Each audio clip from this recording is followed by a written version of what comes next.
BA second year की सभी students को मेरा नमस्कार। स्टूडेंट्स, आज का हमारा टॉपिक रहेगा कांग्रेस विधि निर्माण कैसे करते। विधि निर्माण, कांग्रेस के द्वारा विधि निर्माण कैसे किया जाता है। तो पहला नोट तो ये है स्टूडेंट कि अमेरिका के संविधान में निजी विधेयक और सरकारी विधेयक में अंतर नहीं होता है। निजी विधेयक और सरकारी विधेयक में अंतर नहीं होता है, क्योंकि वहाँ मंत्री कोई भी विधेयक प्रस्तुत नहीं कर सकता है। तो निजी विधेयक और सरकारी विधेयक में अंतर नहीं होता है। सरकारी विधेयक निजी विधेयक में अंतर इसलिए नहीं होता है क्योंकि वहाँ पे मंत्री कोई भी विधेयक प्रस्तुत नहीं कर सकता है, नहीं कर सकता। अभी देखिए वहाँ पे कैसे विधेयक होता है। विधेयक आता है, फिर उसके बाद में प्रथम वाचन होता है, समिति स्तर पे जाता है, फिर द्वितीय वाचन होता है, फिर तृतीय वाचन होता है, और तृतीय वाचन होने के बाद में सभापति या स्पीकर के पास जाता है। उसके बाद में राष्ट्रपति के सिग्नेचर होने के लिए जाता है, और जैसे ही राष्ट्रपति के सिग्नेचर हो जाते हैं वैसे ही विधेयक कानून का रूप ले लेता है। भारत में कैसे होता है? भारत की बात, ये जो बात है ये भारत की बात है। भारत में ये मैंने एक जनरल नॉलेज के लिए, केवल और केवल जनरल नॉलेज के लिए बताया है कि भारत में कैसी व्यवस्था है। भारत में ऐसी व्यवस्था है, सबसे पहले आता है विधेयक, प्रथम वाचन के लिए जाता है, फिर उसके बाद यहाँ पे द्वितीय वाचन के लिए जाता है। भारत में द्वितीय वाचन के लिए जाता है, ठीक है। द्वितीय वाचन के बाद में समिति स्तर पे जाता है। समिति स्तर पे जाने के बाद तृतीय वाचन होता है। भारत में कैसे होता है? पहले प्रथम वाचन होता है, फिर द्वितीय वाचन होता है, फिर समिति स्तर पे जाता है, फिर तृतीय वाचन होता है। जबकि यूएसए में कैसे होता है? पहले प्रथम वाचन, फिर समिति स्तर पे जाता है, और द्वितीय वाचन, फिर तृतीय वाचन, और तृतीय वाचन के बाद क्या है?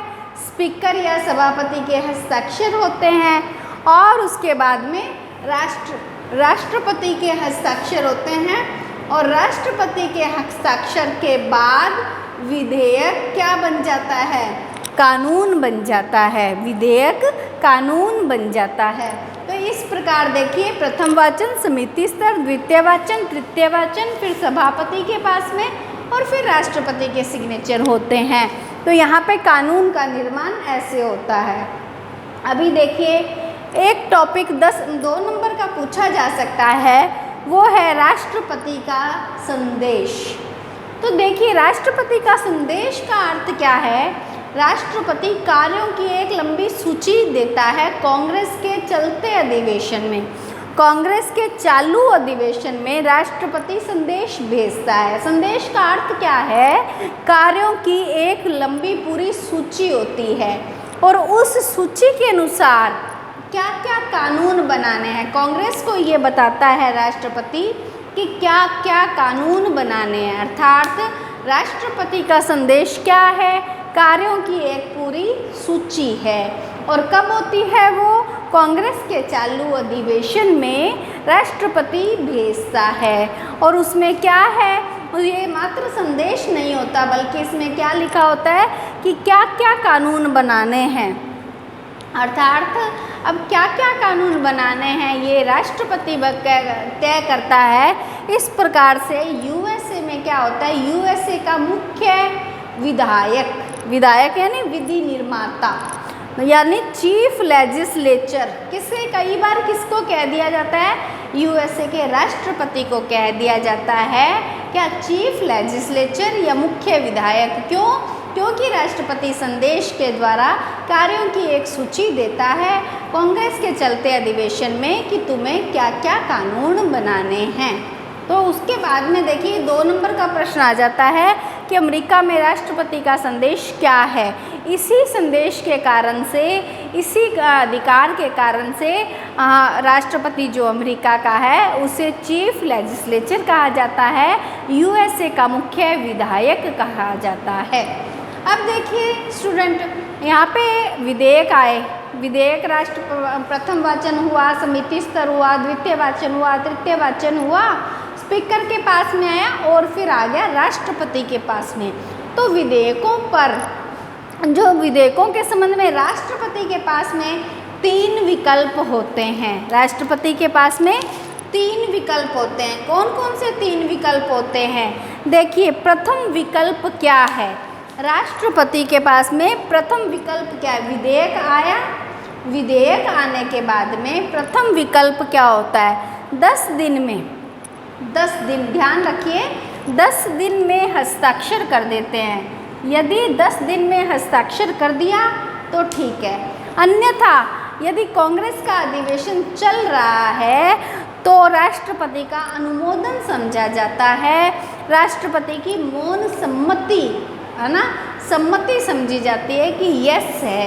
तो यार अर्थात पहला क्या विकल्प है? राष्ट्रपति, विधेयक आया, विधेयक के संबंध में राष्ट्रपति के पास में पहला विकल्प क्या है?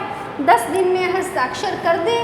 और यदि हस्ताक्षर नहीं करते हैं और कांग्रेस का अधिवेशन अभी चल रहा है तो राष्ट्रपति का अनुमोदन समझा जाता है, राष्ट्रपति की सहमति समझी जाती है, राष्ट्रपति की मौन सम्मति समझी जाती है। और द्वितीय विकल्प विधेयकों के संबंध में क्या है? Suspensive veto. सस्पेंसिव वीटो का अर्थ है विलंबकारी वीटो। विलंबकारी वीटो का अर्थ है कि राष्ट्रपति क्या करता है? बिना हस्ताक्षर के, हस्ताक्षर नहीं करता। यहाँ P का अर्थ है प्रेसिडेंट, प्रेसिडेंट का अर्थ है राष्ट्रपति, प्रेसिडेंट, और C का अर्थ है कांग्रेस, C का अर्थ है कांग्रेस। कांग्रेस अमेरिका की विधायिका है और लेजिस्लेचर है।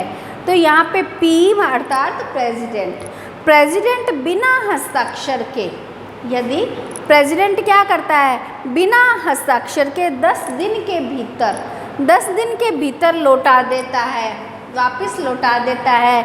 और कांग्रेस फिर क्या, राष्ट्रपति ने तो 10 दिन के भीतर बिना हस्ताक्षर के लौटा दिया। लौटा कहाँ दिया? कांग्रेस में। और फिर से कांग्रेस क्या करती है? अपने 2/3 बहुमत से, अपने 2/3 बहुमत से दोबारा पारित कर देती है। कांग्रेस यदि अपने 2/3 बहुमत से दोबारा पारित कर देती है तब प्रेसिडेंट, प्रेसिडेंट राष्ट्रपति की अनुमति के बिना ही, राष्ट्रपति की अनुमति के बिना ही पास हो जाता है। अर्थात इसमें क्या साबित होता है? इससे ये स्पष्ट होता है कि अमेरिका के राष्ट्रपति के पास में एब्सोल्यूट वीटो नहीं है, पूर्ण निषेधाधिकार नहीं है, क्योंकि यदि राष्ट्रपति ने 10 दिन के भीतर बिना हस्ताक्षर के लौटा दिया और कांग्रेस अपने 2/3 बहुमत से वापस उसे देती है और राष्ट्रपति ने सिग्नेचर नहीं भी किया है तो भी वह विधेयक पास हो जाता है। अर्थात एब्सोल्यूट वीटो अमेरिका के राष्ट्रपति के पास में नहीं है, जबकि भारत के राष्ट्रपति के पास में पूर्ण निषेधाधिकार या एब्सोल्यूट वीटो है। अभी देखिए तीसरा, विधेयक के संबंध में तीसरा विकल्प अमेरिका के राष्ट्रपति के पास में पॉकेट वीटो होता है, पॉकेट जेबी वीटो या पॉकेट वीटो। इसमें क्या होता है? पॉकेट वीटो का प्रयोग राष्ट्रपति तब करता है जब कांग्रेस अधिवेशन के अंतिम दिनों में, कांग्रेस सी फॉर कांग्रेस, कांग्रेस क्या करता है? अधिवेशन के अंतिम दिनों में, अंतिम 10 दिनों में जल्दी जल्दी बहुत सारे विधेयक पारित करती है। तो कांग्रेस के अधिवेशन के अंतिम 10 दिनों में जब कांग्रेस विधेयक को जल्दी जल्दी पारित करती है और राष्ट्रपति के पास भेजती है तो राष्ट्रपति क्या करता है? कुछ विधेयकों को अपने जेब में रख लेता है। तो जेब में रख लेता है अर्थात वो विधेयक कानून नहीं बन पाते, तो वो होता है जेबी वीटो या पॉकेट वीटो। तो आज का हमारा टॉपिक था कांग्रेस द्वारा कैसे कानून बनाए जाते हैं, विधि निर्माण, कैसे विधि का निर्माण होता है, कानून कैसे बनते हैं।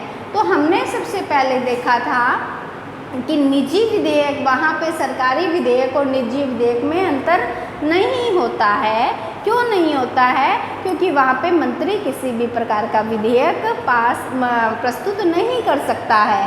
फिर हमने देखा था कि विधेयक पे प्रथम वाचन होता है, फिर समिति स्तर पे जाता है, द्वितीय वाचन होता है, तृतीय वाचन होता है, फिर स्पीकर या सभापति के पास जाता है, फिर राष्ट्रपति के पास जाता है। और राष्ट्रपति के पास जाने के बाद में राष्ट्रपति के पास में 3 विकल्प होते हैं।